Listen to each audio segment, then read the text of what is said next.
a spot for this. Somewhere here. There it is.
Alright, that should be all that.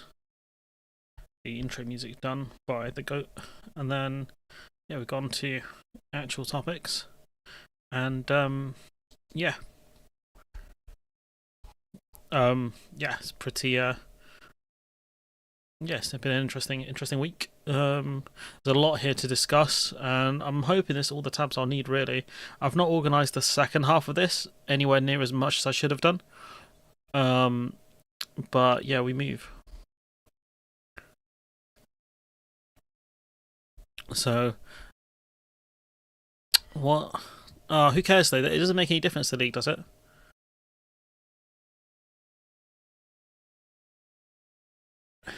Does it make any difference? The race is done. Like there's two games left. There's no Liverpool won the league. It doesn't make any difference. You're talking about difference in points total. That's about it. Arsenal make it to 70, potentially 73 points, and then, well, I suppose they could drop out of the top two. Do you know what? Feasibly, if they lose their next two games, they could drop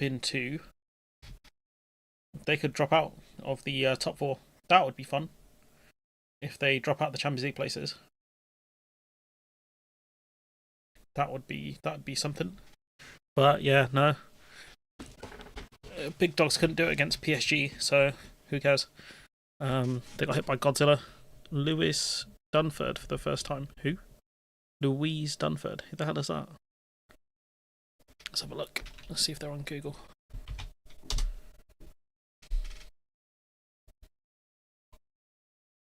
Lewis Dunford or Louise? No, Louise is with an E, isn't it? Is an English singer and songwriter, the son of actress Linda Robson. Okay, so it's Lewis. What's he famous for? Song The Angel, North London Forever. Oh, okay, I see. Yeah, I don't care about Arsenal. It's just the most boring fan base I've ever seen in my life. Yeah, so boring as hell. Whoops. But yeah, no, I want to discuss this Joker. To be fair, someone funnier than Arteta. really is this fella here, Nick Tyrone, and he'll get a separate video, of course. But yeah.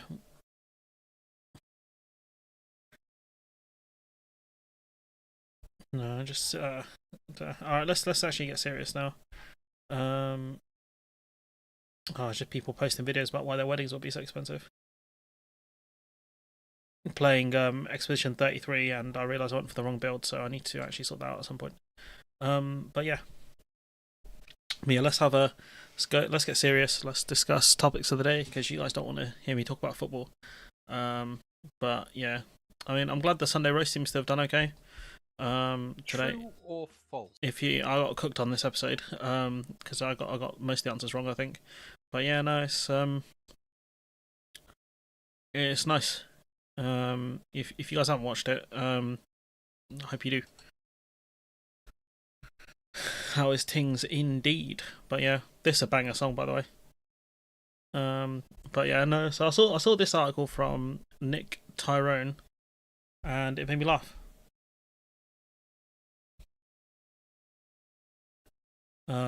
So yeah, I was looking, he wrote an article in the Spectator, and then someone replied, so he goes, this might upset a few of you. Here's why I think more liberal centrist dad types like me might end up voting for reform at the next general election more than you might ever imagine. Assume it won't happen at your political peril. So you think, okay.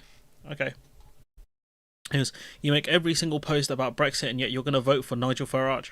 He goes, there are no anti-Brexit parties with a national standing, so it's not even an issue that is available for me to vote on, which isn't true because the Lib Dems are very pro-EU, as are the Greens.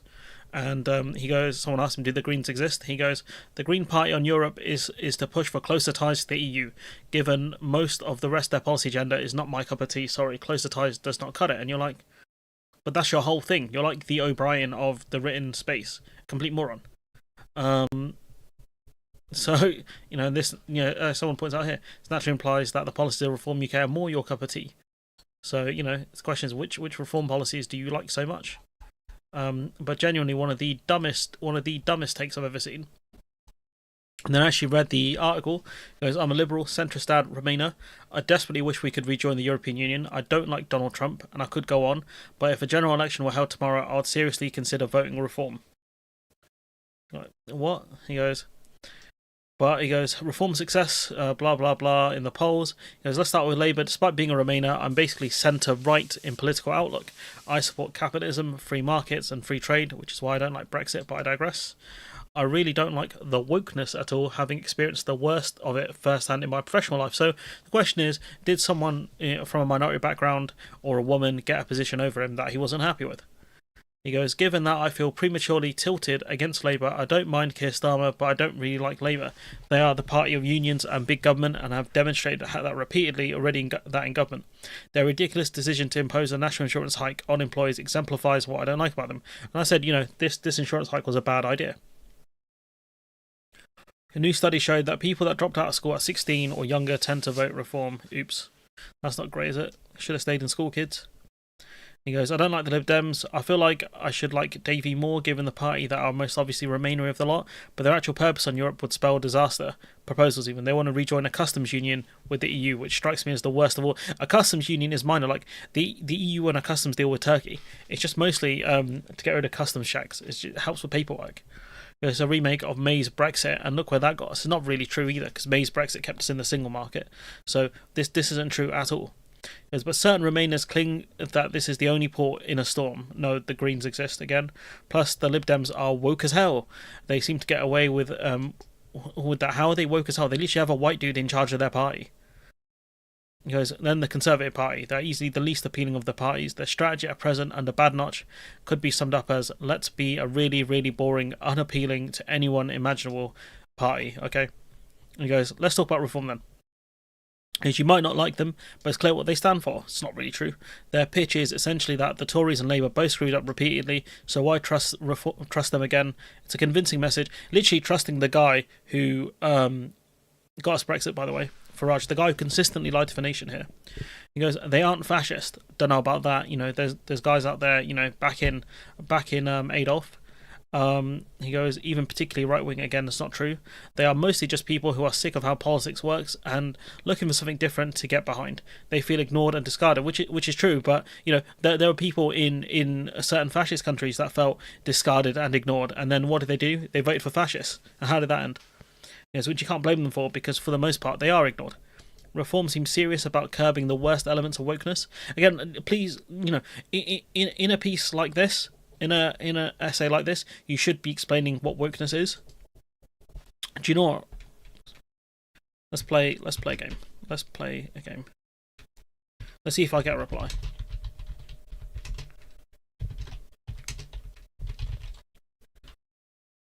This is what I should have done earlier today. Oops. Please. Alright, please twice. Maybe that's weakness. That's how polite I am. I thought the full stop, but it's fine. He goes, which the Tories failed to do while in government. They appear to actually believe in Brexit, which I'd prefer. So he wants to go whole hog on Brexit. Okay.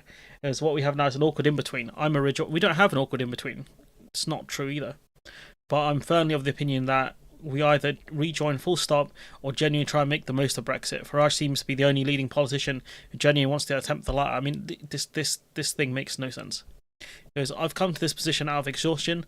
I so thoroughly dislike the offer from Labour and the Lib Dems, and the Tories don't in fact have an offer.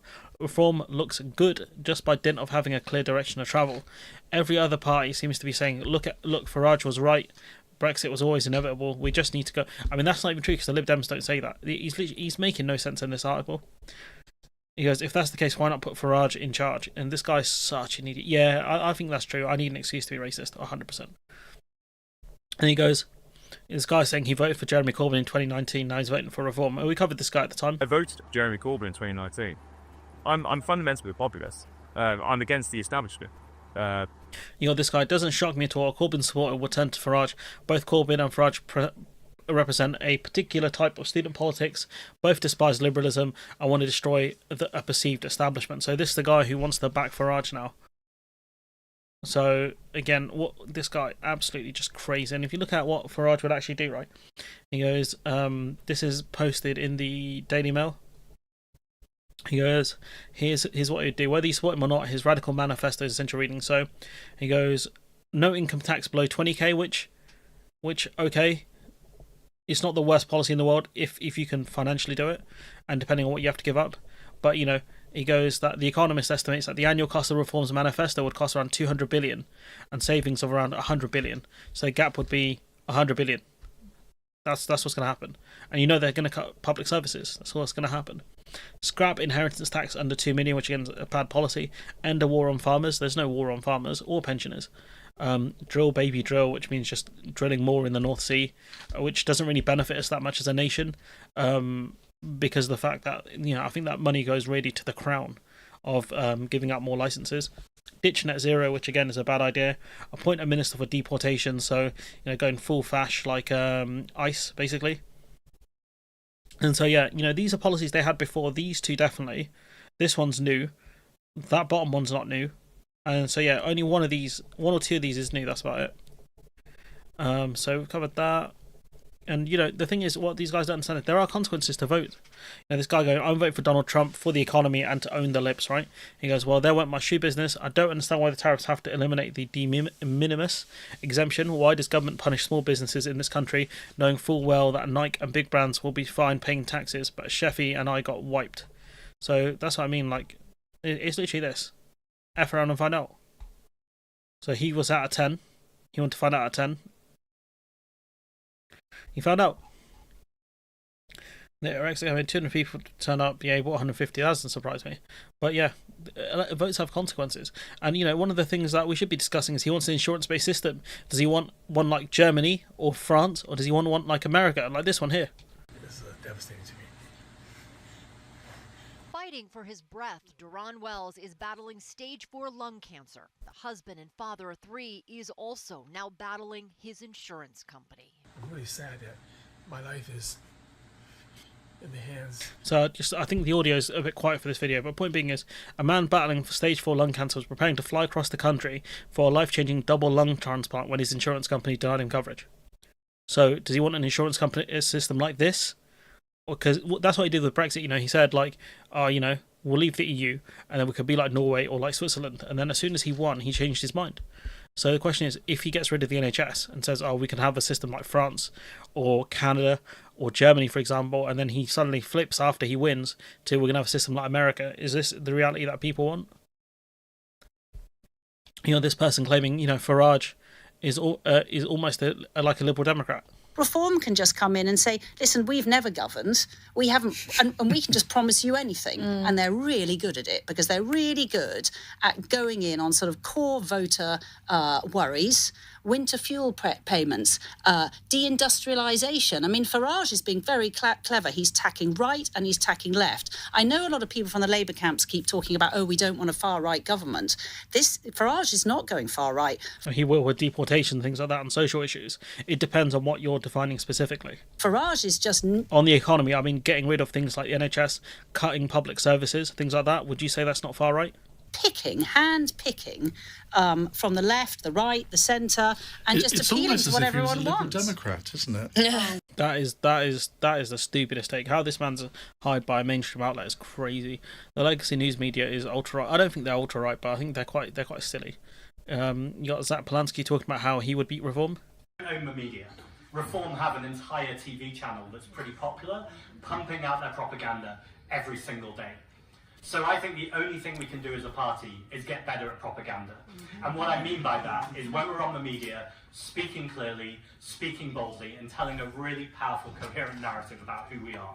And what Pfizer's saying, and I agree entirely with, that is not aping Labour's narrative. In fact, it is going the other way. It is being unapologetic about our values. It is not shying away from conversations about migration. Hey, look, there's my co-host. It's being really clear that if you are anti-immigrant, very often it's because you are anti the fact you can't get a house, you can't get a GP appointment, the bus or tube is too expensive, all of those kind of questions, that we know the problems are not migration, the problems are austerity.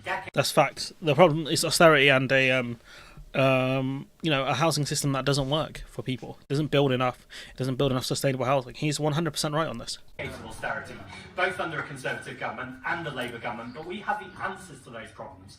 We have the answers to net zero, which is not just to keep repeating net zero is going to be okay, but to recognise that far too many people, the phrase net zero means they're going to have to pay more out of their pocket, whereas we know that just isn't true.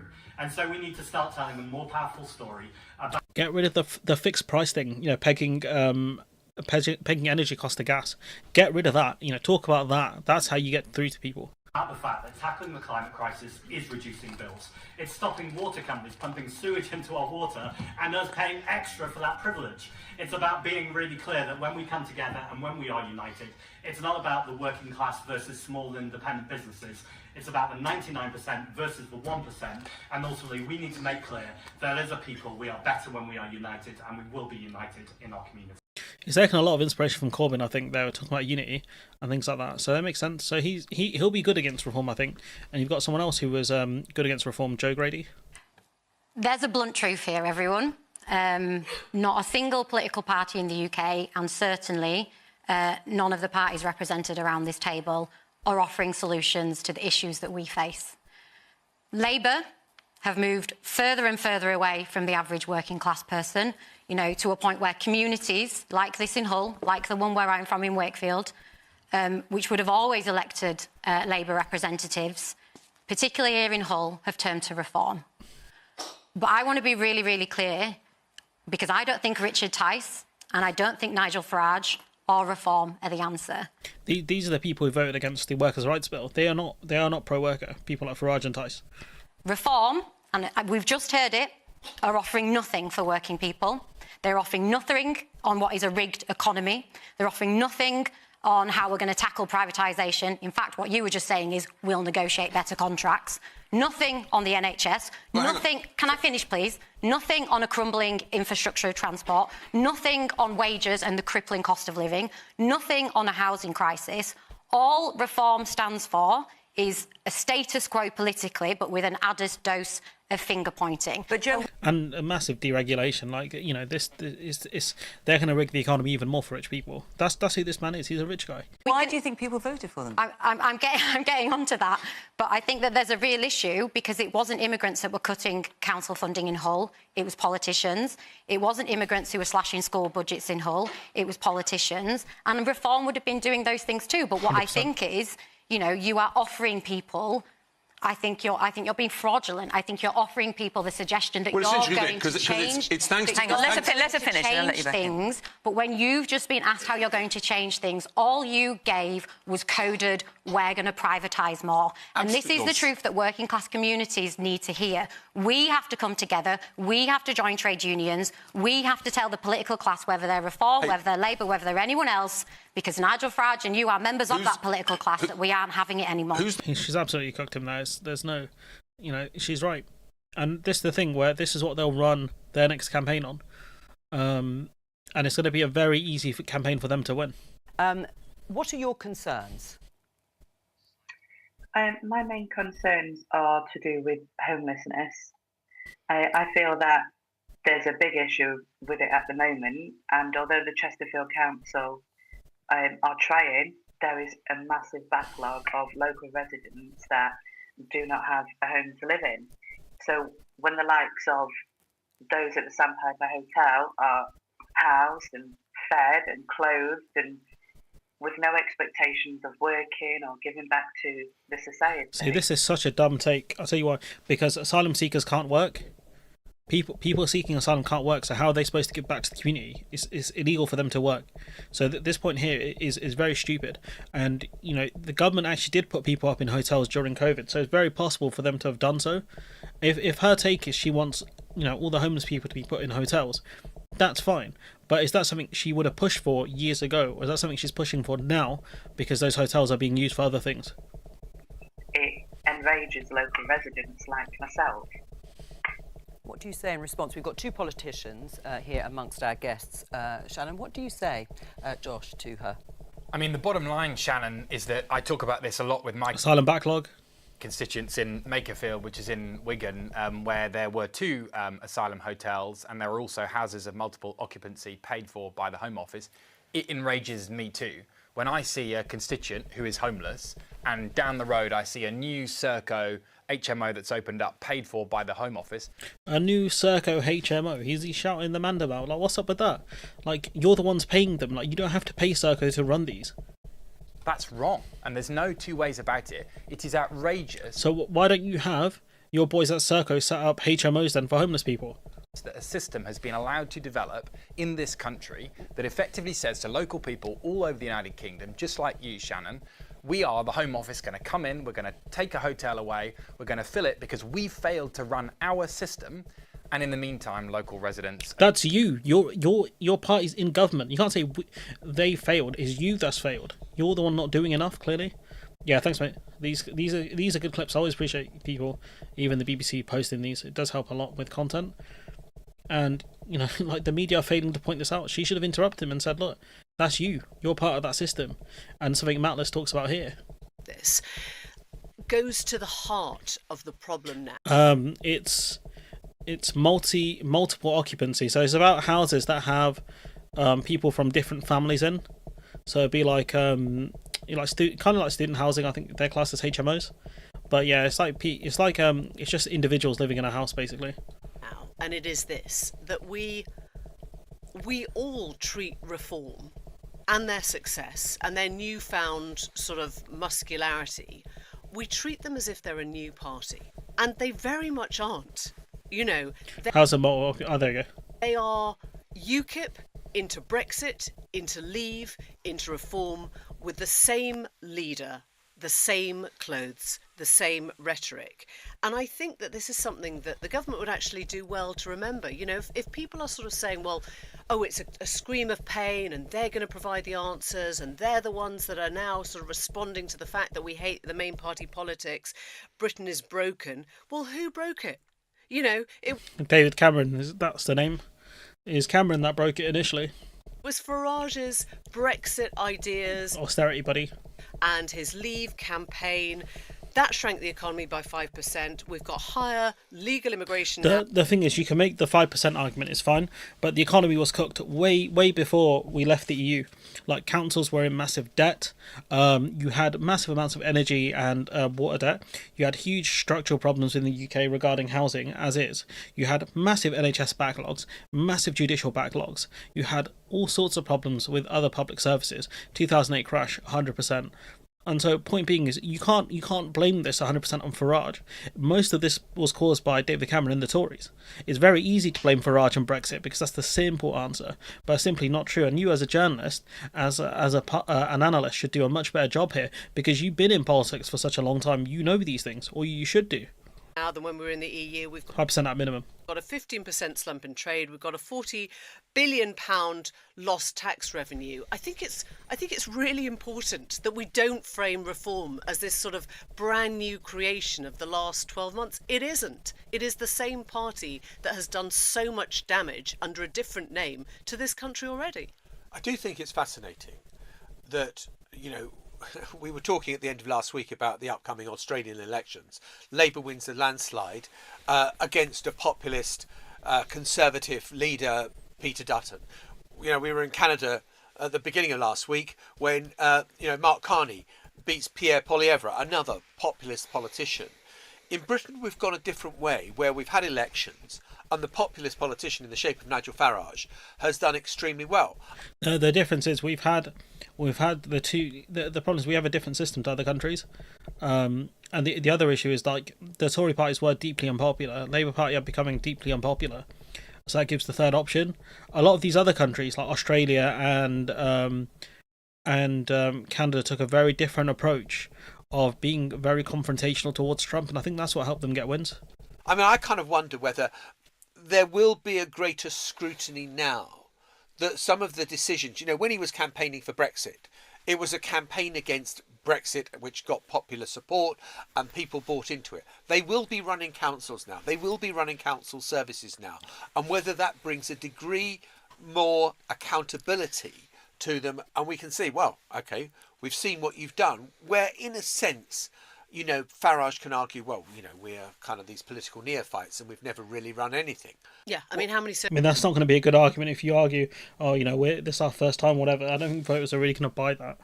Surgeries has Farage held since he became the Clacton MP? Yeah, it scares me that I just don't see them doing their job properly and keeping these people to account. You got this from Goodall. So asked her about, she'd said that tents were an appropriate remedy for illegal migration. If it's good enough in France, it's good enough here. I did ask her whether or not she thought that would include, if you got unaccompanied children, whether they should be in tents, and she basically said, yeah. Which I'm not sure. I don't know how Lincolnshire might feel about that. I don't know how... It won't be Lincolnshire that deals with it. It'll be Dover, if under her ideas. How Lincolnshire might feel about that. I also don't know how Reform UK necessarily will feel about that, because you've got this strange thing that happens when you're a new political party where they're not new though. Like, they didn't watch their previous show. When did this one come out? Okay, I guess it came out in the future, but they're not a new party. It's not a new guy. He's been in politics longer than I've been alive. Somebody says something, you then are like, oh, hang on, is that party policy? And she did say that wasn't party policy. No, she did say, in fairness to her, and Zia Youssef, the chairman, was asked about it as well this morning, and he sort of said, well, we're going to put out some things on immigration. So it doesn't sound like that is party policy. Because as I said to her, in France, they actually, like, having been there lots of times, a report from lots of times, locals hate the tents. That's why the French police confiscate them, because it's just alongside the road and it looks terrible, and it's, obviously it's just horrible for all sorts of reasons. So it's not something that the French are sort of saying, well, this works over here, give it a go in Spalding. Yeah, but it's interesting because basically lots of people in Labour HQ now say, and lots of people generally are basically now saying, okay, well, now is the time that Reform UK are going to get loads of scrutiny. So we're going to see that. I mean, that's the thing is, I don't think they will, because I think the most of the focus is going to be on Labour. Like where Reform have won, in those councils, no one cares about council elections. There's going to be minimal coverage unless they cause something catastrophic like the situation in Birmingham. It's going to have very minimal coverage, and the media just constantly fail to do their job. And even with this, I don't think they're going to do their job properly.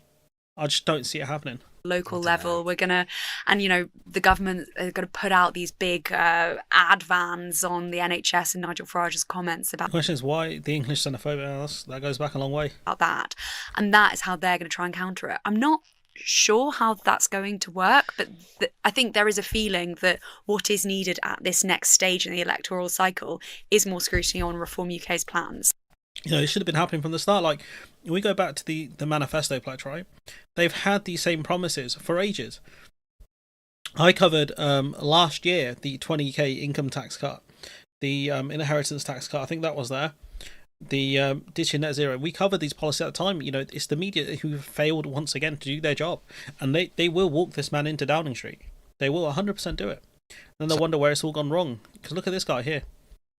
He writes in the media he's going to vote for Farage potentially. That's who these guys are. India-Pakistan ceasefire appears to hold after accusations of violation, so we're going to switch gears a little bit because I want to discuss this. I feel like I dropped the ball on Gaza, so I think I should cover a couple of the conflicts.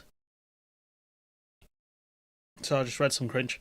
So ceasefire between India and Pakistan appears to have held overnight into Sunday after two nations accused each other of violations just hours after. Days of cross-border military strikes had preceded the US brokered deal, marking the worst day of confrontation between the two rivals. President Trump praised India and Pakistan for agreeing a ceasefire.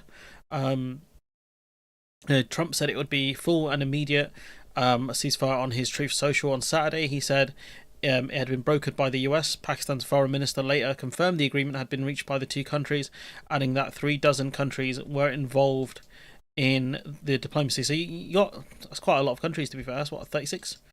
Hours after the announcement, the main Indian-administered Kashmir city of Srinagar and Jammu reported explosions and seeing flashes in the sky.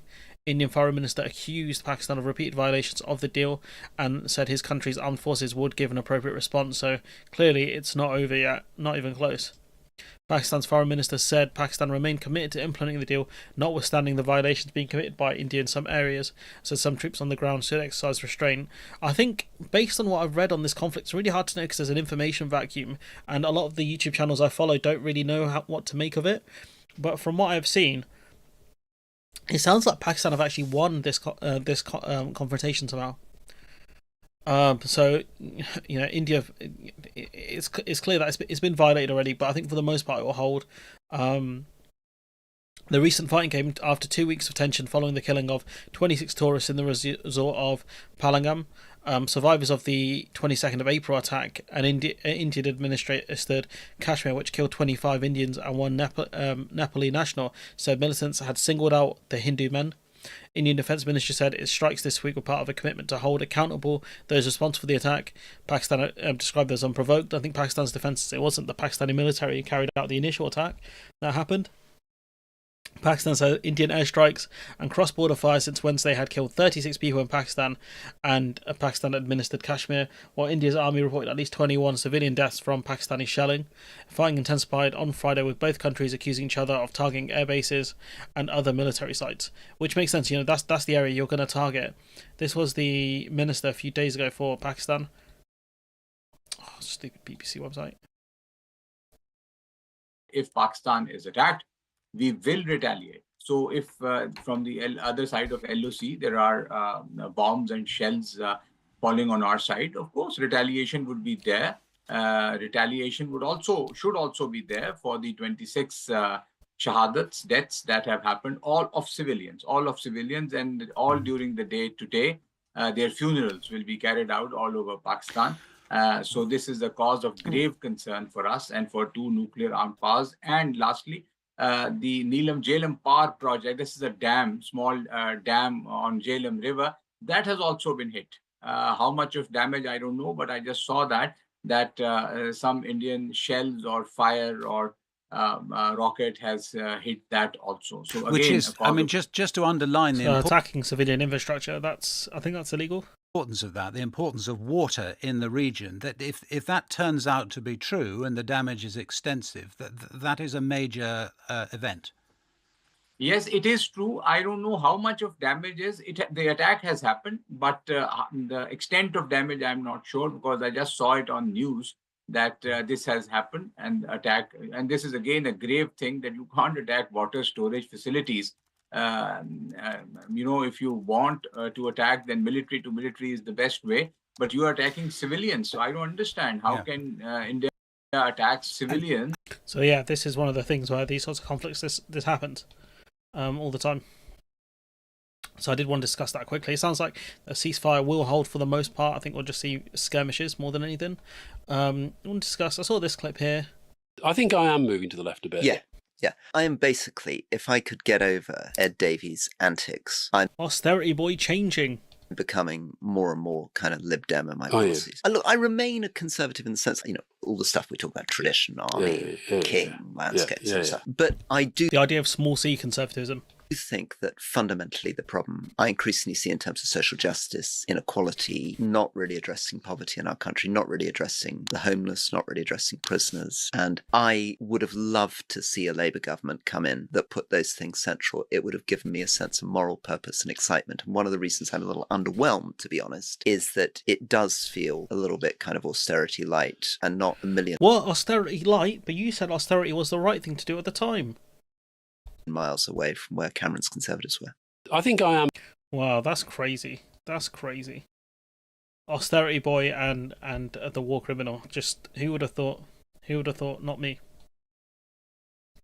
I can tell you actually. I'll see if I can find that clip. This is what it reminds me of.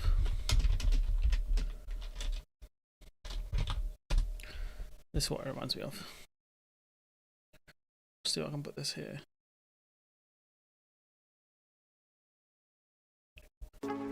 Look at us.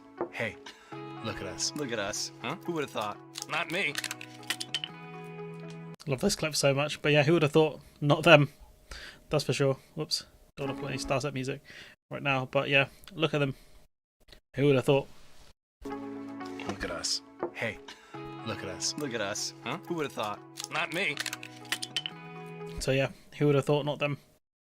So yeah, that'll be fun to cover. You got David Lammy must explain if he misled us on Israel arms exports MPC. So that's that's something for sure. We cut to Labour, with the stuff they've talked about on immigration. I should really start with the Cooper stuff first, rather than anything else, because there was a lot of Cooper clips. So I'm just going to try and just do this on the fly, just to pretend I had this all organised. There's a lot here I want to discuss. And some of these might be repetitive, so we'll just close them if they are.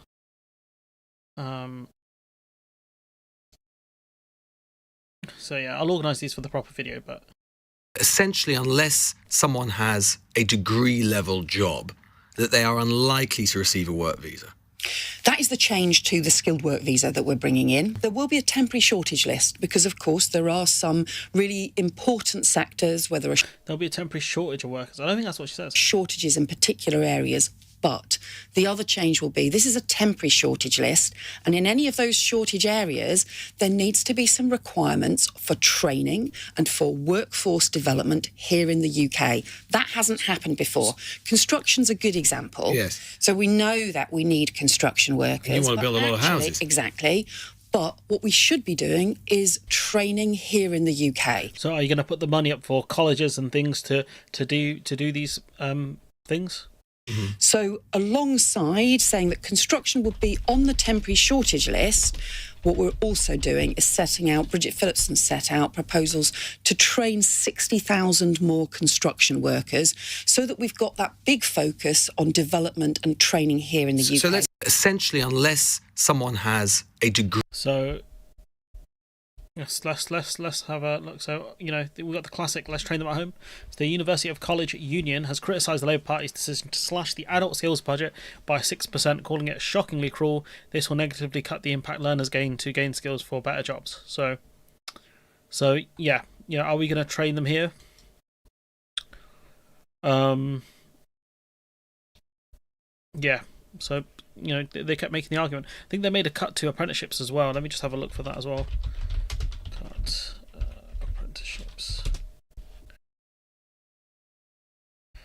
Pledge to shorten apprenticeships and restrict the employer levy spending on level. No, I think I must have misunderstood that one. Looks like that is not the case. But yeah, they've cut the adult skills budget. So, if we have a look at what the adult skills budget does, see if we can find anything on that real quick. Adult skills budget formally provides funding for adult education and training in England, aimed at supporting adults aged 90 and over, with the goal of helping them gain new skills for employment. The fund is managed by the Education and Skills Funding Agency and covers a wide range of qualifications. So, train them here. Okay. So Goodall again? Which has an older population, there aren't many younger people around. And they come to you and they say, Home Secretary, I really need to be able to recruit, but I can't recruit people from here. British people just don't want to do it. Your message to them is? Well, we've had these sorts of labour market challenges for a long time, and what happened, what the Conservatives did was say, look, this is effectively a free market approach, so let's replace free movement with free market and say employers can recruit from wherever they want. But if you've got no they supply don't have to at home, increase pay, they don't have to take action. Well, they don't have to take action to tackle those workforce issues. Instead, they can simply recruit from abroad. And what's happened is employer after employer after employer all over... Hi, McGuinness.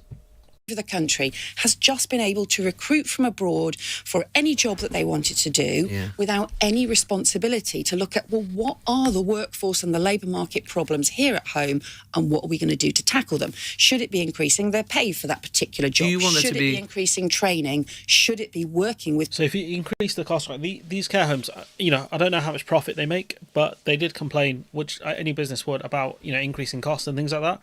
Are you going to make sure that all of that's covered? Are you going to make sure that they're feasible businesses effectively? Does the government have to step in and run some of these? Some of these are run quite badly. People who frankly are out of work at the moment because there's been a big increase in UK residents who are inactive, who are out of work as well. So good luck, guys. You're going to get pushed into working in the care industry. I'm sure that's going to go down really well. The thing I would say, though, about any of those proposals is there's a couple of bottom lines here, which is... It's about the youth mobility scheme? No return to free movement. Yeah, I saw that, Kieran. And also, net migration must come down. That is the clear requirement. Do you consider an EU youth mobility scheme to be a component of free movement? You think it's an example of free movement? Well, what you can't do is have a return to free movement. Yeah, but would that be a component of free I know you're trying to get me to draw me onto the No, I'm just genuinely interested. It's such a dumb take from a so-called journalist. Obviously it's not anywhere near the same thing. You can set caps on the scheme on free movement. There wasn't really a cap. Interested in your view as to how you see it, because there's been a lot of speculation about it. Would you see a youth mobility scheme as an example of freedom of movement? So, again, I think what you're trying to do is to sort of draw me into detailed discussion. No, we will not do a return to... This is what I mean, guys. Like, the bar is on the floor for this stuff. It's so stupid. So dumb. I might bookmark this one. I think I'm going to keep this for a special video I'm going to do. Free movement or any kind of arrangement that is effectively free movement. We clearly won't do that. Would that be a youth mobility scheme? No. I understand what you're trying to do, Lewis. Just say they're not the same thing. Honestly, you can just say they're not the same thing. We're not going to do that. The thing I would... So dumb. This interview is so silly. So stupid. More? Because they just haven't been able to get UK people to do the jobs. The Tories changed the rules, so there's already been a drop-off in the number of visas being given to care workers coming in from abroad. Do you want to cut that still further? Can you see a day even when you say no care workers should come in from abroad? Yes, we do. And we're going to change those rules this year to prevent the care worker visa being used to recruit from abroad. So yes. But we will allow them to continue to extend visas and also to recruit from. There's more than 10,000 people who came on a care worker visa where the sponsorship visa was cancelled. Effectively, they came to jobs that weren't actually here or that were not of the proper standard. They are... This is fine. This bit I'm not too aggrieved at. Here, and care companies should be recruiting from that pool of people rather than recruiting from abroad. We are closing recruitment from abroad. That is a significant change, and we're doing it alongside saying we need to bring in a new fair pay agreement for care workers, because... You need to do that first before you do anything else. Before you start limiting numbers and whatever, you need to come up with that pay agreement before anything. We saw that huge increase in care work recruitment from abroad, but without actually ever tackling the problems... Yeah, necessary constant surplus is true. ...in the system, in the care sector. But there are already shortages in that sector. I can almost imagine somebody running a care home emailing us right now saying, I can't get staff. Where are they meant to get their staff from? Well, we want them to recruit. We've got this pool of people who came as care workers in good faith. Are they living near these other care homes? Do you expect them to move? If someone's living in, I don't know, Milton Keynes, and there's a care home opening in London, would you expect them to move there? They were recruited, but because there were no proper checks in place, because there were no proper standards, what instead happened was people were being exploited, really badly exploited. Those workers are still here. Care companies should be recruiting from those workers. They can also extend existing visas. They could... This is not like they've done this backwards. They put the cart before the horse. On foreign workers because they just haven't been able to get UK people to do the jobs. The Tories changed the rules, so there's already been a drop-off in the number of visas. A better quality clip, so we'll keep that. So we're going to introduce new restrictions on lower skilled. That's fine. If you're a company that's hiring from abroad, if you're desperate to fill roles that British people aren't skilled enough to meet, well then... Or just don't want to do. Life is only going to get harder and more expensive. I was reading about the Crick Institute in one of the papers. I think something like 80% of their high-skilled workers come from abroad. £800,000 they have to spend on visas. Now, if Labour's overarching mantra is to deliver growth, and it's all about growth, isn't it? No growth, no reforms, just cuts, cuts and more cuts, then I'm just curious as how does making life for business harder and more expensive grow growth? But how many times have politicians talked up the idea of upskilling our workforce? How many times since Margaret Thatcher? Countless occasions, I suggest. And it's the failure by all those previous governments to get British workers upskilled, I'd argue, that is what's opened the door to migration in the first place. Our economy at the moment needs foreign workers, and I suspect will do for years to come. You know, that's true. And I don't think UK unemployment's even that high. What's that? It's at 4.4. Like, you know, you talk about this pool of 1.57 million people. You don't know if that's, you know, they talk about people being inactive, so not looking for work, whatever. 4.4% in unemployment terms is not high at all. You know, I think the Dutch unemployment is lower, but you know, I think around 5% is the number people go for because it gives you elasticity. You know, Dutch is 3.9. I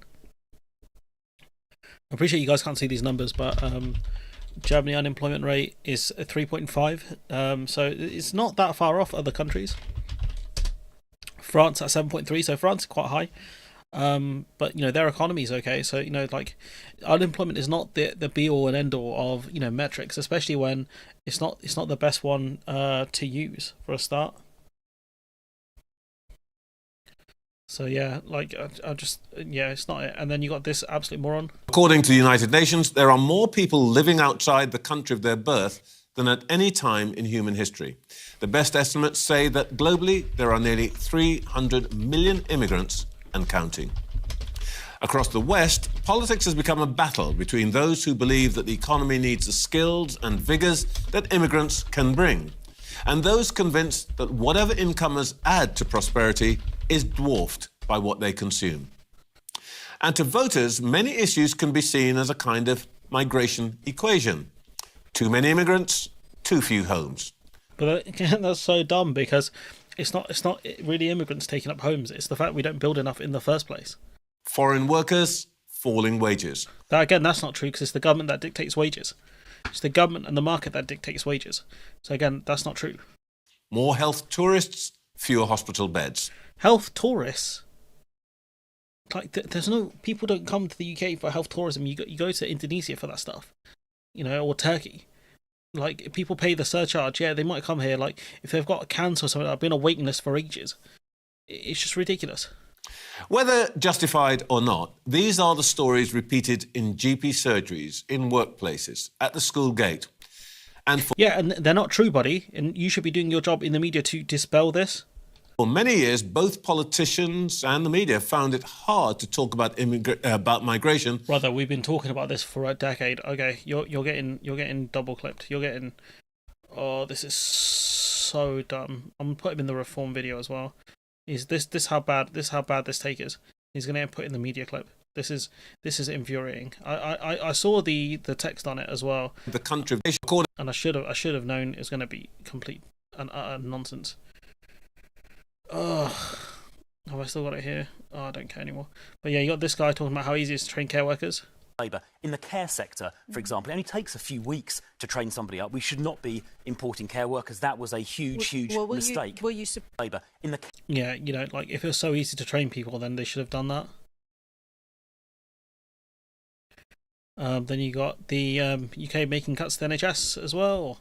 So the NHS in England is planning previously unthinkable cuts to try and balance the books, health bosses say. So all of this talk, right? I had all of this talk from Morehouse and other people talking about Labour putting money into the NHS, right? Where's all that money then if they're making cuts?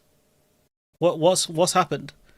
Because either the NHS has squandered that money already, or it was nonsense, and that money's going somewhere else, like to private companies. You got services included for diabetes care for young people, rehab centres, and talking therapies are in the firing line according to NHS providers, which represents health managers. Staff, including doctors and nurses, will face the axe, and some NHS trusts are stopping overtime for doctors, putting the drive to cut the hospital waiting lines at risk. So they talked all about this, cutting the waiting time and, you know, funding overtime and things like that. Where's all that gone? NHS providers say some said some of the savings were eye-watering, but the Department of Health and Social Care said NHS services should be focused on cutting bureaucracy and driving up productivity. It's literally what the Tories said. It's the same thing. The figures come after initial accounts for 25-26 suggested frontline NHS organisations were going nearly £7 billion over budget, an overspend of nearly 5%. What they have been given by the government, despite ministers increasing their funding by $22 billion over 2 years. One chief executive of a large hospital said it was looking to shed 1,500 jobs, some 5% of his workforce, including doctors and nurses. So these are frontline staff going. Meanwhile, a boss of mental health trust told the BBC they had to stop accepting referrals for adults with ADHD, while wait lists for psychological therapies exceeded a year. They said morale had never been lower, and these are staff where they'll get work abroad. They'll work in other countries, and they won't come back. NHS providers received evidence from 114 trusts, more than half of the total in England. Nearly all said they were cutting or planning to cut jobs, which in many cases would affect clinical staff. And again, you know, where's the coverage of this from the Goon Squad? Where's the coverage of this? They're so desperate to jump on Trump. They won't cover this stuff. You know, you got a Labour benefits rebellion. One MP told the Mirror of those who previously wavered on a key benefits vote, a lot of people have decided they are more frightened of the voters than they are of the whips, which is just how it always should be. The opposition should always be more afraid of voters than any internal party nonsense. You know, speaking of that, you had Zara Sultana tweet out this picture of Mandelson with Epstein.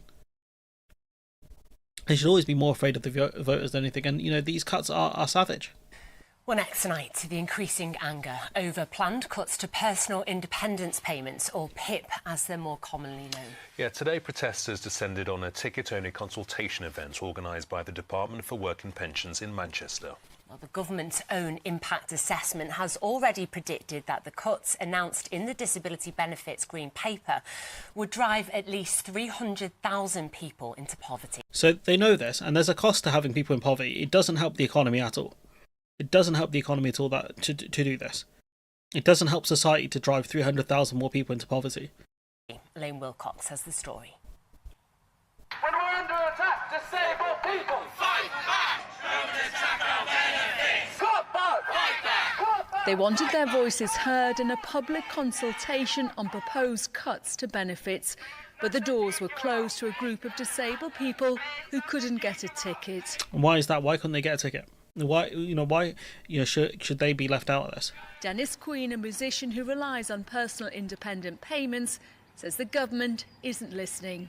The question is, can any of you afford to lose a third of your income? The answer to which is no. They don't need to come around the country having meetings asking anyone, can you afford to lose a big chunk of your income? No one's going to say yes to that. They're just asking, like, what sort of knife they can use, or are they going to use a guillotine? Oof. And the point is, PIP doesn't go to people who are just people who are unemployed. It goes to people in employment as well. When they tried to get into the public meeting at a city centre hotel, they were refused and the police were called. This is not a good look at all. We understand just 20 tickets were available for this public consultation. 20 people is embarrassing. What do you hope to gain from 20 people? You might as well just done a focus group. and dozens of disabled people were turned away. Amnesty International is here and say this is a violation of people's rights. Look at what's happening today. They're asking to be let in to have a say, and they're being refused entry. You know, this isn't okay. You're getting cooked by Amnesty International here, guys. These are the organisations that deal with countries like Israel and other genocidal warmongers like Russia. You're getting cooked by them. We've written to the Secretary of State alongside them saying exactly that. Ministers want to save £5 billion and pledge to improve welfare support. When it relates to sickness benefits for universal credit and PIP, where almost 1 in 10 people are receiving it, we've got to make sure that is going to the people who really need it and deserve it. Well, that's the point. You have the criteria. If you thought people who didn't need it were getting it, you would have to have a look at the criteria, which you have done. In a few years, that will change, and it is completely horrible for those people. Like, evidently, the bar is set. People can receive it. This is the bar that the Tories set, by the way, and you're setting a harsher bar than that. A bit more. So it is difficult, but we've got to look at how that system is working, because it's not sustainable at the minute in terms of cost or public support for what we have inherited. When I hear the government has had to make tough decisions, however, disabled people are finding these tough decisions, in fact, very dangerous for us and giving us great distress through no fault of our own. The DWP head This is not a tough decision. Attacking the weakest in society is easy. honcho in there saying I'll feed this back to the minister. I think that's a downright lie. The DWP keeps losing court case after court case. It lost a court case recently over the work capability assessment, saying that its actions were illegal. So that's not even a real consultation. It's just a sham, really. And to be left outside of this consultation? Well, it just shows you what contempt they have for us. Our activists are near the door to where the consultation is happening, and they're shouting, "Let us in." This is not, honestly, this is such a bad look for the government. They didn't get into the meeting, but they still got their views across loud and clear. Elaine Wilcox, ITV News, Manchester.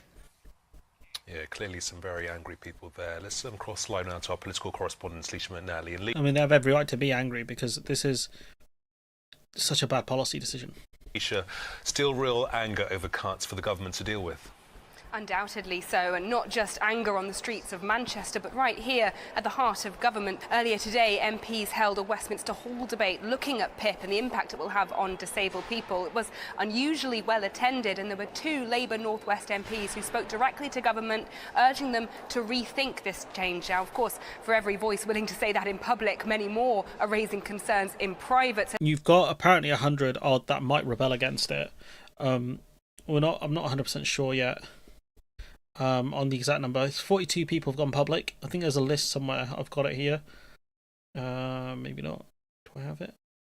No, I don't have it. But there was a list somewhere that of the names that had it. I'll move this one to the end because this one's about Brexit, so we'll leave that one for now. But yeah, this is horrible stuff. To be blunt, I think she's wrong. What we've seen right now is, yes, I'm absolutely, firstly, let me say, I'm all for people getting back to work whenever they possibly can, but this idea that we can incentivise people that cannot work and are just not able to work, then that is for the birds, quite frankly, and it is morally wrong. What we really should be doing is we should be trying to build a caring and compassionate society after 14 years of austerity and a cost of living crisis, which frankly is still raging on. And cutting welfare benefits is not that. What is your... Brian, you must be speaking to ministers and Liz Kendall and so on. What's your sense? Have there been much outreach to MPs like you who are concerned about this? What are they saying to you? Is it just simply what the Home Secretary said to us publicly there? I think that the leadership do just expect us to fall in line and be on board with this, but that's not the reason why I joined the Labour Party. It's not why I became a Labour councillor, and it's certainly not why I became a Labour MP. I don't want to impoverish constituents. No, you kind of done that, because I think in Grangemouth, one of your factories are closed, your oil refinery closed. You got disability on people who are blind. Ask the Knight and his followers. 40 Labour. You've got this Caroline Flint, I think her name is. MPs have written this letter saying that welfare cuts are impossible to support. Caroline, how tricky is this going to be for the Prime Minister? The fact that this letter has been written, that there's public... 42 so far. That's on the 9th of May. I think that number will go up loads. lack of support from these backbench Labour MPs over the planned disability cuts? Look, I think it's 42 Labour MPs. Most of them are what I would say are the usual suspects. I mean... Oh, the usual suspects. How dare they stand up for people? Regardless of anything in terms of welfare, they'd probably be wanting to vote against it. But I don't think it's going to cause too much worry for Keir Starmer and the government. They faced a potential rebellion over the winter fuel allowance cut. I think this one will be a lot bigger, this rebellion. A lot of the issues within the Green Paper that Liz Kendall, who's in charge of this, put together, actually are very supportive of helping people with disabilities back to work. Helping people. OK, we've had that one before under the Tories. More support to those young people who incredibly... The numbers go up enormously. Look, though, is it? Well, cutting disability benefits on top of cutting payments for pensioners? Well, that's slightly different. Probably like Zara Sultana on that. On the winter fuel allowance situation. But actually, the government have actually increased the rate of payments for some forms of universal credit. They want to put more money into getting people back to work. And the truth is, whilst, these people, many of them signing the letter, say that there is a problem here, particularly... Yeah, it's ridiculous, honestly. And I would go further and faster. We've had this one before. And I would take two key things from the election results earlier this month. Firstly, in terms of what I should think and what my colleagues and I in government should think. And I think what's really important for us to recognise is that people are still really angry at the state of the country. The state of the country as it was at the general election last year, the reason why a lot of people voted for a new government, why people voted for change, a lot of that still needs to change, and people need to feel that change in their lives in terms of money in their pockets, in terms of NHS waiting lists and so on. And we can point to what we've done in the first 9 or 10 months with NHS waiting lists coming down 6 months in a row, national minimum wage going up £1,400, pensions going up £470. We can point to the start that we've made in terms of delivering the change, but people are really impatient to feel that. They want it more. They want to actually feel the difference in their lives. And I think that's the message that I take away from those elections. Yeah, I've heard this one before. They want to feel the change and all of this kind of stuff. Like, people have felt the change she brought in. People are going to feel the PIP allowance cut. People are going to feel the winter fuel allowance cut. People are going to feel the national insurance contribution change. In that, we will be judged on whether we deliver. We'll be judged on whether we make people feel better off, put more money in people's pockets, keep getting NHS waiting lists down. Again, you're not going to get the waiting list down because we've just discussed you've had massive cuts to the NHS. Down, and that's what we need to do in government. Talking of putting more money in people's pockets, winter fuel allowance, that came up a lot on the doorsteps. It's surprising how upset people were at this policy, I'll be honest. Your MPs are saying, that lots of Labour MPs, including one former cabinet minister, are very, very unhappy about the performance of Labour at the moment. Keir Starmer is saying we will go further and faster. Does that not sound like more of the same? Well, let me explain to you exactly what I think Keir Starmer meant when he said go further and faster, and certainly how I understand it listening to the electorate. When I was knocking on doors in the recent local elections, and some people did mention the winter fuel payment. Well, given it was the thing that came up the most in polling. And a lot of people would say to me, look, it was a tough decision. We know it was a tough decision. But no one said that to you, dog. No one said it was a tough decision. We know it was a tough decision. Grow up. And we know you've had to make lots of tough decisions. Grow up. Because of what you inherited. But we want to see the change which making those tough decisions... No one said that to you, bro. ...enables. And when Keir Starmer talks about going further and faster, when I talk about that, when we talk about that as a government, what we mean is, look, we've had to take tough decisions, difficult decisions, because of the mess we inherited. It's nonsense. Utter woke nonsense is what he's saying. Here we've got Louise Hay, former cabinet minister, discussing the situation in cabinet. I think I've got these lined up well enough. No, I don't. We'll listen to this first. Well, I think it's perfectly possible. Keir Starmer says he's listening to the message last week. He says he gets it. And yet the government's saying today that they're not going to make any changes. No, I think they'll do all right at the next election, to be honest with you. The problem is reform are the big question mark at the next election. Yeah, he's gonna last past Christmas. He's gonna make it into next year easy. He'll be there for a while. There's no one there clear to replace him. Fuel allowance. I mean, I just don't see how that can be true. You're either not listening or you don't get it on winter fuel.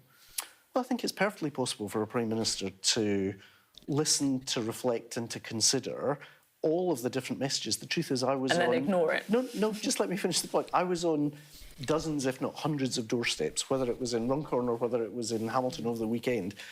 Respectfully, you hear a lot of different points being made by the public, some good, some not so good. So in that sense, to say that you're listening is a recognition that there's a huge exercise in democracy underway. The thing is, they said this when they lost the last when they lost the local elections before. We're listening and all of this stuff, and you're just like, you're not though, are you? Like, you might be listening to focus groups and Morgan McSweeney, but not to the public. We had a very tough night. It's right to recognise that, both losing the by-election by such a tiny margin and also losing some very good councillors across the country. To recognise that and to say that we are listening, I don't think demands an immediate Lib Dems to vote against the government's trade deal with India. That's quite interesting. Response from the Prime Minister the Monday after the polling day. I do think it's right to say, let's take time to reflect and to consider, and I think that's exactly what's happening. So you're listening in the same way that, you know, when someone's telling you like a long story and you're kind of thinking about... Yeah, McSweeney's the big problem. He's their Dominic Cummings. What you're going to have for dinner and what's going to be in your shopping list for the weekend. Is that the kind of listening you're doing? No, I don't think that's a perfect analogy. I think it's to say... It's pretty close. Honestly, you hear a lot of different points on the doorstep. It's right to take time to consider them and at the same time weigh that up against what are the inherent challenges of government. If politics involved simply saying yes to everyone, it would be a whole lot easier than it is today.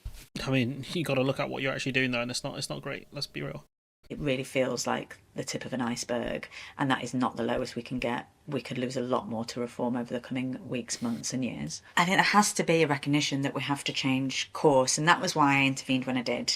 I don't do it lightly, and I don't do it particularly happily, but I was really alarmed by the government's response on Friday and the message that they would go further and faster, because what voters need to I'll try and reorganise these a bit better. Is that they are being listened to and that they are being heard and that they have a government that is fighting on their side. So an economic reset at the comprehensive spending review that lifts taxes, particularly on wealth and assets, and starts spending in those kinds of communities and starts delivering right now and telling them and fighting for them on their side is absolutely necessary. But yeah, we're not going to see a lot of that. Tip of an iceberg. This was the clip I actually did want to discuss more than anything. You mean? I want to ask you. So we've talked about this before. That, you know, the there is some sort of, there's something in Starmer's team in and around it that really does not like women. The fact that they were immediately briefing against what's her name? Not Phillips. The one from Sunderland, the MP from Sunderland, and Lisa Nandy. What was it? Phillipson. That was it. The fact immediately they were briefing against Phillipson and Nandy was the crazy thing. You about the culture in Number 10, because you have talked about a culture of male advisors briefing against female cabinet ministers. What do you mean? Well, I'm just really fed up of opening the papers and reading briefing against my female former colleagues, and I was really angry at the weekend to see the response to the electoral defeat that we had suffered at the hands of Reform to be that we should sack two female Northern cabinet ministers and two of our best communicators with those voters that we need to communicate with most. I think that does reveal that looks like Zelensky is going to meet Putin on Thursday. Are people working in Number 10 that are more interested in those kind of politics than they are about running the country. But are you saying they're briefing against them because they're women and Northern and working class? I only ever seem to read briefing against my female former colleagues. What about Ed Miliband? Ed does get briefing, that's absolutely right. I wouldn't say that he gets it anywhere near as badly as my... I don't know, but Ed Miliband's got it pretty bad. Ed Miliband gets briefed against pretty badly. My female colleagues do. Okay, so I'm trying to think which one get it the worst. Raina probably gets it the worst. What are you saying about that pattern of briefing then? Sexist, misogynistic? What's going on? All of the above. I think there is a real problem where there are people that, as I say, that are more interested in that kind of politics than they are in rolling their sleeves up and getting on the job of running the country. That is not motivational to cabinet colleagues. And I've heard the argument before, like people made, like, oh, how can his team, or how can he be sexist when there's loads of female cabinet ministers? So, like, are you going to make the argument, Boris Johnson and the Tory party weren't racist when you had, different minorities in cabinet positions like Sunak, like Patel and others? Are working really hard to try and deliver for the people of this country, and the kind of briefing that undermines them on a daily basis is not supporting the Prime Minister, and it's not supporting the Labour government. So yeah, we've talked about this for a couple of years now. I think there is some sort of misogyny within the Labour, not in the Labour cabinet, in Starmer's team. I think we discussed this, trying to think post the local election defeat they had in 21. There was also the briefings against Sue Gray, and amongst other things. Like this is a pattern. And you got this absolute bozo talking about how he doesn't recognise this. Well, look, I have no time for anyone who engages in this briefing behaviour. I never have. I think people on all sides of the political divide would say I'm not someone they would ever associate with that kind of activity. It's because you're a good boy. That's why they won't brief against you. Why would anyone brief against you? You'll toe the party line. You'll always back them no matter what. Whatever they say, you'll always be there. I think it's cowardly, and frankly, if I've got something to say, I'll come on a show like this and say it. So look, I condemn any of the kind of whispering that you get in politics behind the scenes. And I wouldn't accept the government has a specific problem with any kind of treatment of any one group of people within. I wouldn't say it's the government that's the problem, it's Starmer's team. In the cabinet or government, we're a government with strong women, particularly in every part of it, from the Deputy Prime Minister to the... Yeah, and who do you blame when things go wrong? Who were the two briefed against when you did badly at the local election? It was Bridget Phillipson, Education, and Lisa Nandy. What did they have to do with the local election campaign? Chancellor to so many of my cabinet colleagues playing a major role. But I do believe politics should be always about respecting people, saying what we're about openly, candidly, not doing it whispering anonymously to anyone behind the scenes. That's how I do my politics. That's how I expect everyone should do theirs too. Yeah, it's the old stab in the front, not the back rule. Just nonsense. That's absolute nonsense. I don't. You'll back the party. That's why Reynolds. They don't vote against, they won't brief against you. Plus, you're a dude as well. They're briefing against women because they don't like the fact that they're in positions of power. They'll blame them for when things go wrong. You got Rebecca Long Bailey.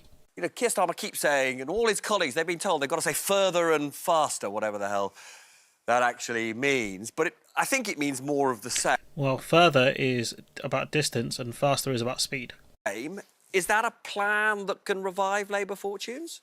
No, I think we need to see a change of course and fast. I was in Runcorn last week. I've got family that live there, knocked on a lot of doors, and time again... I don't want Angela Rayner to be leader of the Labour Party. I was met with people who weren't just angry, they were emotionally destroyed by things such as the winter fuel allowance cut, the potential cuts that are coming down the line in relation to disability benefits, not reversing the two-child cap on universal credit, and they felt that the party was leaving them. They felt that the party... Yeah, this is something we've been saying for a while. These are policies that are popular. Wasn't the Labour Party anymore, and that it wasn't the party of the people. And that message should send shockwaves to Number 10. We've got to address those issues, and we've got to make sure that we're demonstrably helping the people that we were elected to serve. The thing is, I don't... what she's saying is correct. It's just... with the Labour Party, that's not going to happen. They're not going to do that. There's more discussion on benefits. This angry backlash over winter fuel payments, and the fact that he sparked another angry backlash by refusing to do a U-turn. We challenged the Health Secretary Wes Streeting directly on this programme yesterday, and he said, looks like Number 10 have said we're not changing course. Yeah, there's been discussions around them potentially reversing this change or making some sort of different thing. I don't see that happening. But there is a poll by More in Common, the polling company, which found that 60% of people said they would think better of the government if they did do a U-turn. No, look, Einstein's definition of insanity is said to be doing the same thing over and over again and expecting a different result. You take away winter fuel allowance, you're going to get hammered every time. To think that you're going to explain it away and people will just say, OK, that was a past battle, you've lost the money. The fact that we're known around the world for doing this is crazy. They can't... Not Rebecca Long Bailey, come on, man. Possibly U-turn now, can they, after they've completely ruled it out? It would be better to U-turn now. I think it's too late. I think you might as well just firm it at this point. You might as well just firm it. What they should have done is raise the threshold for pension credit. When it was announced, when I found out some cabinet ministers, other ministers and some MPs were prepared to try and defend it. privately in conversations. None of them do now, because they've been bombarded with complaints in their constituencies. And by the media, you've attacked the one group of people who have nothing but time on their hands. Yeah. And they just know it's just going to... You've also attacked the constituency that have nothing better to do than watch daytime television as well. All they'll do is consume news programmes who are going to pander to old people. Scarring. I spoke to Ian Duncan-Smith about this, of course, the Conservative former Work and Pension Secretary, who imposed terrible cuts, and then he quit over, a cut too far he's asked to make by the then Chancellor George Osborne. And he recognises some of the changes he made. You just never escape them. People don't forgive you. And that's what's happening with a company it's going to go that's hiring from abroad. If you're desperate to fill roles that British people aren't skilled enough to meet. So that's too close playing. Let me get rid of that. Let's go back to this. And so it would be better. Can they U-turn now? They could. Do they show any signs of doing it? No, they don't. They said they won't. But I just don't think it's a good idea. Like it just, you'll look so weak. You'll look so weak if you do this. You'd be better off doing it today than tomorrow, but you'd be better off doing it tomorrow than Friday. Just get it out of the way. Yeah. Because they've made a colossal, catastrophic error. Yeah. I think they're both just firming it. Like you're gonna look like Liz Truss if you back down on this. It just doesn't make sense. Like just accept it. People will have to move on. Like that's what you do with bad policies. You just push forward. How popular would rejoin the EU? Boris substantially tax the wealth. It'd be pretty popular, I imagine. You have you have Reeve trying to defend this. Have you reconsidered at all scrapping the pensioners' winter fuel payment, given that it's made them cold, it's made you... So his audio is diabolical. We had to make a number of difficult decisions when we came into office last year to stabilise the public finances after the mess that the Conservatives left them in. But I do understand people's concerns, their ongoing concerns about the cost of living, whether that is families or indeed pensions. No, wide bleak, no. Just no. Pensioners. Putting them off voting for your party, it did last week. There's a big election in Scotland next year that could put them off voting for you at that. Is that this year or next year? Is that when's this election happening in Scotland? The policies that we've brought in, whether it is increasing the national living wage, which has seen 200,000. Yeah, we'll leave this one out. But yeah, she's trying to defend the cut. And you've got the Lib Dems cooking Labour as well. Because if you looked at... his time's passed, I think. Because if you looked at the votes, there was a majority on the left. If you put together Greens, Lib Dems, Labour, SNP Plaid, there was a majority on the left. And yet, rather than exploiting that, the government, Starmer, has tacked to the right. Are you surprised that they tacked to the right rather than the left? I think we're very disappointed. I mean, the fact is that we know that the Conservative Party has been trying to mirror Nigel Farage, and we really hope that the Prime Minister of the Labour Party doesn't. If you look at what Labour have been saying, especially on things like immigration and benefits, it's the same thing. We Liberal Democrats feel that we've done particularly well in these local elections, in part because we've been a very distinctive voice, saying we should stand up to Donald Trump and all the rest of it, get a closer relationship with... Yeah, I think the Lib Dems will do quite well the next election, because this is going to be their message. It'll be pretty easy, because Labour stands for no one. Needs to figure out very It's the tier 1 Labour glazer right here. Quickly, what is their value system? The Tories have been decimated because they've tried to out Farage. Labour now are moving in that direction, and it's not going to work. They have to stand for who they are, but they have to do it in a meaningful way. Labour stand for nobody right now. So they don't appeal to the people on the right. They don't appeal to those moderates. They don't appeal to the people who traditionally would vote Labour. They're alienating every single subsection of society. That is a big, big problem because they're trying to please everybody. You cannot do that. We've said what a fundamental mistake it is, but we're here now. But what's happening right now is Labour is glossing over that it was a fundamental mistake and pretending it's never happened. Now they're getting the blame for the after effects of it. Labour needs to figure out very quickly what is their value system. The Tories have been decimated because they've tried to out... Yeah, Labour do need to figure out what they're about, and it's not... We talked about this before. What is Starmerism? What does he want? Politics. We're almost done with the stream. Want to discuss this guy looking desperately for Brexit wins here. Is this a Brexit bonus? I don't think it's anything to do with Brexit insofar as Who's wrong? The president. The president said this was aided by Brexit. President of the United States. I mean, he wanted Brexit to happen, so it'd be a soft touch. He'd be able to get us easier. Called Donald Trump. Oh, I know the guy, Nick. Yeah. He thinks Brexit's a good deal, of course. He said that a lot. Yes. I suppose what he was referring to was the fact that we're the first country in the world to have got a deal across the line with the president and getting tariffs down, which is, great news for the UK economy. But it wouldn't have been possible if Britain was still in the European Union, would it? I don't know.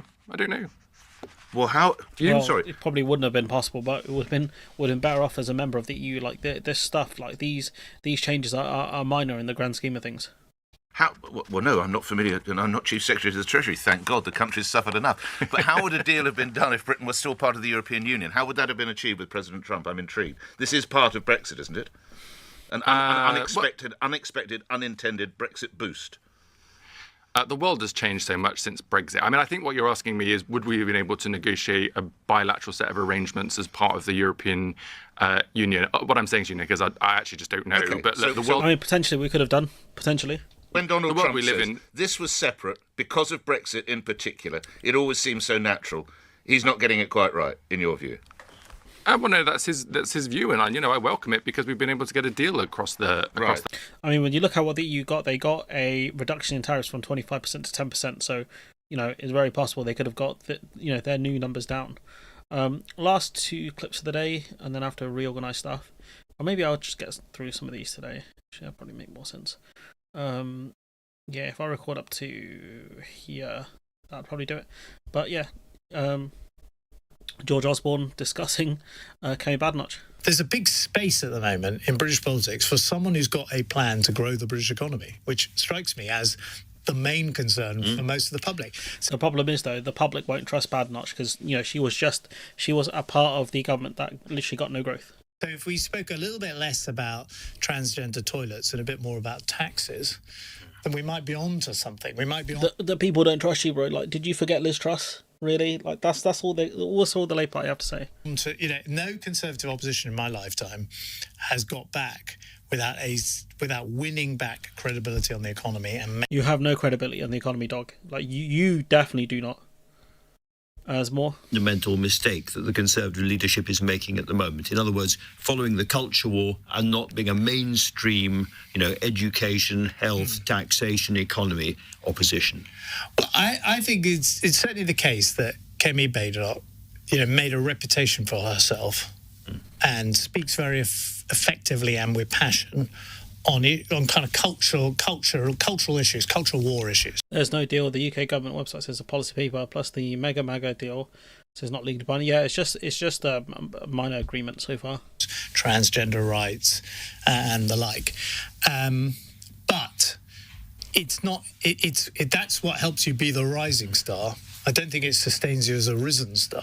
I think to be the leader of the opposition, you have to be someone who offers the country a credible economic plan. And there is a bit of a gap in the market. No one at the moment has got a plan that certainly has convinced the public. Yeah, I mean, he's not wrong, to be fair. And I don't think anyone has convinced the public because they all have very similar ideas, which is cutting the state and trying to cut taxes. That's about it. So for me personally, I don't think it's that. I don't think that's it at all, to be honest. So yeah. I'm trying to think what topics to cover in the main videos. But yeah, if there's anything, let's see, this would be good. So we'll tie in this with that. If there's anything you guys want to discuss, I think how it's amazing this man. Yeah, I mean George Osborne, he was never going to happen, to be honest. Like, with what he's done, that'll separate. Yeah.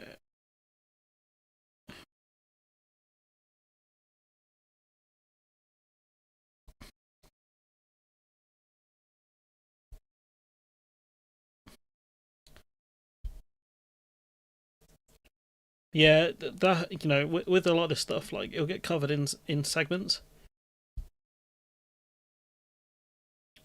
but for the most part, I don't think there's much else worth discussing. To be fair, I think that's pretty much it. Like, gone through a range of topics today. I think the question is like, are the media going to deal with this stuff? You know, are the media going to hold Reform accountable? I just don't think they will. I don't think they will. I think it'll be down to a bunch of goons on YouTube, to be honest, to deal with this again, because this has happened for ages now. Yeah, like this, like how you know, if this is what the public want, then the public deserve this absolute moron to take charge. If we have a look at UK polling by, I'm trying to think what the words will be. By, popularity. Let's see, politics. Let's see, British polls. Let's see what's important. Anything here? I mean, like, have a look at this here. You know, like reform have taken over. I mean, UKIP's that 1% is crazy. Change UK still exists. What? Change UK still exists. That's crazy. I don't even know that. Wow. Lib Dems on 14, the Tories on 18. You can see how close that is. If this was a PR system, it'd be kind of nuts, the kind of coalitions they'd have to come up with. It'd have to be Labour, the Lib Dems, and the Greens, and the SNP potentially. Would that even take them above 50? Oof, that's pretty bad. And then you got Reform and the Tories. That would go pretty close to 50 as well. So yeah, it's something, that's for sure. I'm trying to see if I can find any polling on like what the UK like voters actually want. Voting intention. Lord have mercy, look at that. June 21. Look at all that economic optimism just gone. That's crazy. That is, wow, minus 68. When was the last time it was this bad? During the financial crash? Wow, it's actually worse. Is it worse? It's worse than the financial crash, guys. It's worse than the financial crash. Like, the confidence in the economy. I might keep this one, actually.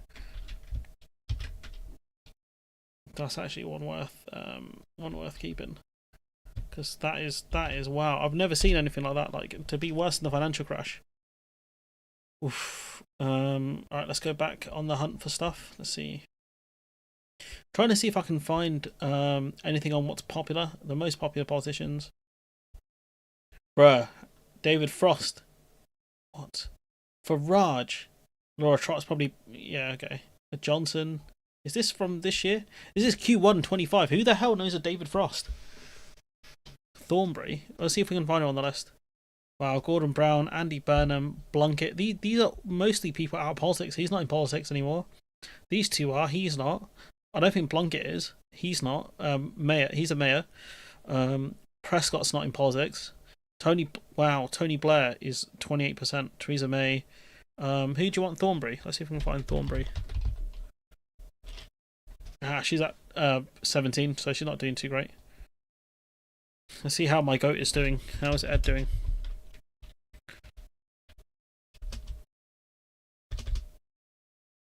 Ed Miliband's on 20. Oof. He's doing better than Davey, though. My goat fam. Never be washed. Let's see who else is there. Starmer. Bruh. 99%, so almost everyone knows him. He's on 22%. It's crazy. I'm trying to see, tracking public opinion, see if there's anything on here about what the biggest issues are. I think I did see a biggest issues page. Voting intention over time. Britain's top issues this week. Cost of living, look at that, boom. Asylum, that's quite high.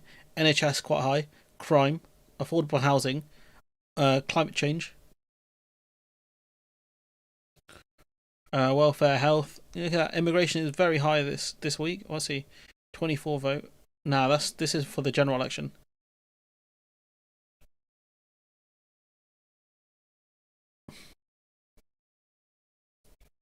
Yeah, no, this is for the general election. I thought they had something for more current.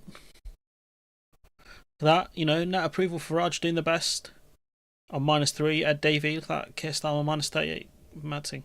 Blunkett is in the Lords. Another person who said has died. Blunkett, okay. Who was the? Let's see if we have a look.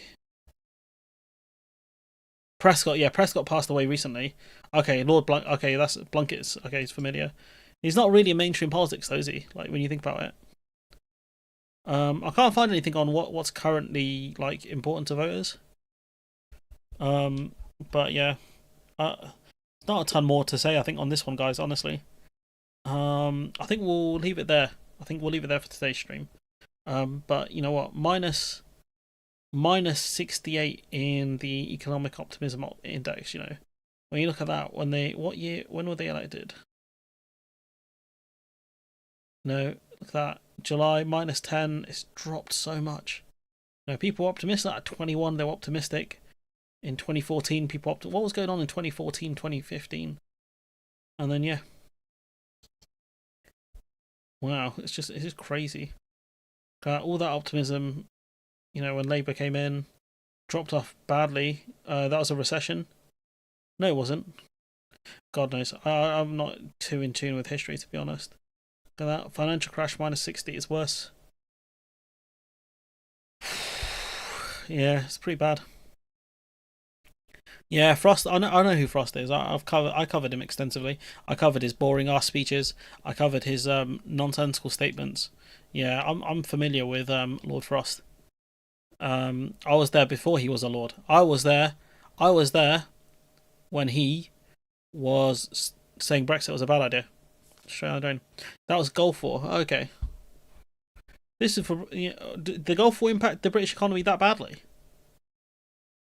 Because were we involved? We were involved in the Gulf War. But yeah, you know, like I don't think there's a ton more. Immigration is good for our economy. Scotland. You got the SNP talking about immigration, the positive side of it. I'll probably.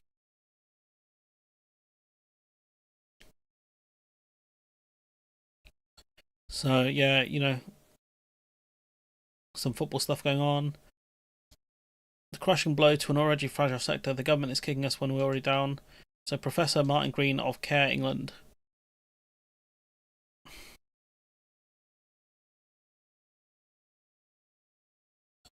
Yeah, it's not. I mean, they're gonna really do some damage to the care industry. So yeah, I don't think there's a lot of more interesting stuff going on in the country. It's mostly football. I guess the weekend it makes sense. Yeah, the Europa League final, Man United versus Tottenham is really bad. Given the state of the two clubs, let's have a quick look what's trending.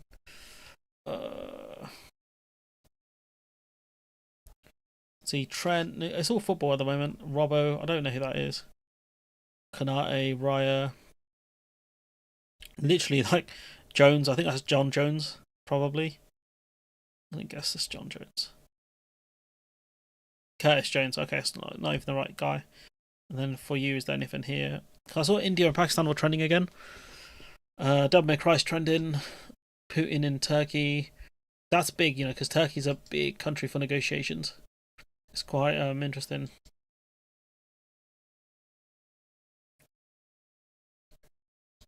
But yeah, it's just down horrendous content stuff that's not PG.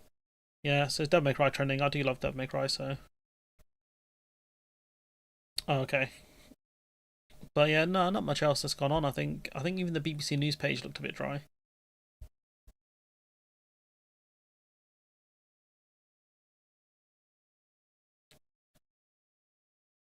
Yeah, you know, talking about India talking about downing some Pakistani planes. Some guy talking about how the modern left are. John, let's have a look. Let's have a look what this idiot's got to say. This will be the last thing we play today. Our far left extremists. Here we go. Hi guys, these people over here are far left extremists. I'm not pointing at the cop, I'm pointing at these people over here. Stand up to racism, unite against fascism, Socialist Workers' Party, Hope Not Hate funded. Very clever names to trick you into thinking they're good people. They are domestic terrorists. Yeah, it was pretty bad. They want open borders, and for the Bradford disaster when the grandstand burnt down traffic. Oh, I see. These people in this building over here, these people, illegal immigrants. I'm guessing he's talking about asylum seekers, which again is not illegal. They call them refugees. I mean, they are until their asylum process. They've gone through the process. Are illegal immigrants. You know why they're illegal? We don't know who they are. They have. I mean, that's why you process their claim, dipshit. Broken into our country. They are undocumented. They are unvetted. These people over here They want open borders. That's not true at all. My question to them is, how much blood must be spilt in the name of diversity? How much blood must be spilt in the name of tolerance? How much blood must be spilt in the name of multiculturalism? Say it to the radical centrists. Say it to your socialist worker party friends. And say it to those suffering with liberal narcissistic personality disorder. Whose father? Whose wife? Whose husband? Whose daughter? Whose son? Who's next? How much blood must be spilled in the name of immigration? Honestly, I'm not a big fan of these hacks, guys. I think they should run with mega instead of I think it should be make England great again rather than make Britain great again, because that's just mumga, you know, and that's not even a real thing. You know, mumga just sounds stupid. And I remember the food for oil program in Iraq. What's that about? Yeah, mumga. I'm not really backing it. Mumga. Yeah, it just sounds stupid. Does North Korea know anything about this? Yeah. The government should lock them up and deport them. I don't think you know. It's kind of hilarious. You know, you got these guys talking about how, you know, these people come here illegally and whatever. Right? It's nonsense. But you're going to send them to another country illegally. Like, doesn't make any sense. But yeah, Mungo from Blazing Saddles. Nah, it'd be Mbiga. It would be like this, look. Which just doesn't. It doesn't sound right. That's the problem. It's just so it's silly. I don't know if I can find the clip. There's guys saying to a police officer, "You never found anything, you silly man." And there's like another guy in the background saying the same thing, "Silly man." And that's how I feel about these guys. You got a popular pub in London, Leicester, to be converted into a mosque. I mean, there's no way that's true. Popular pub in question has already been shut since 2022. I mean, this shit's hilarious. It was so popular, it's been shut for 3 years. Oh my god, this is actually so funny. Former vacant disused, somehow popular. That is just honestly GB News classic. It's just oh yeah, British politics is wild. Yeah, I'm honestly not seeing much. The new Pope talking about he's hurt by what scenes in Gaza. May a ceasefire immediately come into effect. Hopefully this guy's as good as the last one on Gaza, to be honest. The last guy was actually right.